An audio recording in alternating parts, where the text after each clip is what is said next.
বাংলাদেশের কারাগারে ৪ বছর বন্দী থাকার পর নিজের দেশ ভারতের বিহারে ফিরলেন মানসিক প্রতিবন্ধী শেভরন কুমার ওরফে শ্রাবণ কুমার। বৃহস্পতিবার চুয়াডাঙ্গার দর্শনা গেদে চেকপোস্টের 0 পয়েন্টে ইমিগ্রেশন, বিজিবি ও কারা কর্মকর্তারা শ্রাবণ কুমারকে তার বাবার হাতে তুলে দেন। এ সময় তাদের সাথে ছিলেন অ্যামেচার রেডিও সোসাইটি বাংলাদেশের সাংগঠনিক সম্পাদক ও ৭১ টিভির জ্যেষ্ঠ চিত্রগ্রাহক শামসুল হুদা। ২০২০ সালের ২রা জানুয়ারি নাটোরে পুলিশের হাতে আটক হন শ্রাবণ। অনুপ্রবেশের দায়ে ১ বছর কারাদণ্ড ও ১,০০০ টাকা জরিমানা, অনাদায়ে ৭ দিনের কারাদণ্ড দেয় আদালত।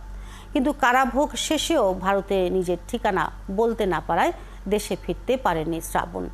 পরে চুয়াডাঙ্গা কারাগারের জেলারের অনুরোধে শ্রাবণের ঠিকানা ও স্বজনদের খুঁজে বের করেন অ্যামেচার রেডিও সোসাইটির শামসুল হুদা।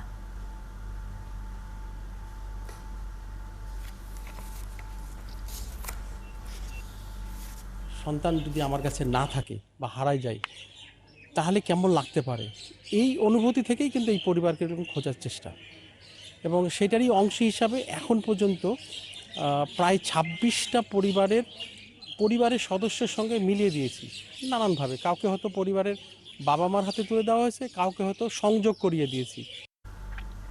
নগদে ৫০০ টাকা বা তার বেশি পেমেন্টে পেতে পারেন ঢাকায় জমিসহ ২০ কোটি টাকার পুরস্কার।